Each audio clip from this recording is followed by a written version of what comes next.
গরু আমাদের দুধ দেয় না, আমরা কেড়ে নেই। গাধাও মোটেও পয় না, ধোপরা এককালে জোর করে কাজটি করাতো। হিসেব মতো সিংহেও কিন্তু দুধ দেয়, সিংহ ওজন বইতে সক্ষম। কিন্তু সিংহকে দিয়ে ওইসব করানো মানুষের ক্ষমতার বাইরে। আর এই জন্য একটু বোকা এবং ভালো মানুষদের গরু কিংবা গাধার সাথে তুলনা করা হয়। এই দুটো প্রাণীর নামে কোনো মানুষকে ডাকা মানে তাকে অপমান করা। কিন্তু কাউকে সিংহ বললে সে উল্টো গর্ববোধ করবে।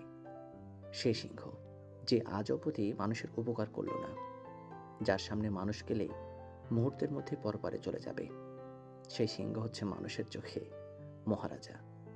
উপকারী গাধা হচ্ছে হাসির বস্তু।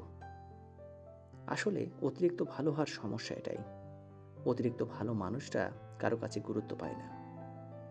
তুমি নিঃস্বার্থভাবে ত্যাগ করতে থাকো, ভালো মনে করো, ক্রমাগত মানুষের উপকার করতে থাকো, আঘাতের পর আঘাত সহ্য করেও হাসি মুখে কাউকে ভালোবাসতে থাকো, তুমি তার চোখে গাধা ছাড়া আর কিছুই হবে না।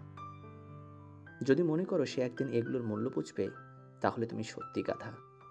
কারো কাছে নিজের দাম পেতে গেলে একবার অন্তত সিংহের মতো হতেই হয়।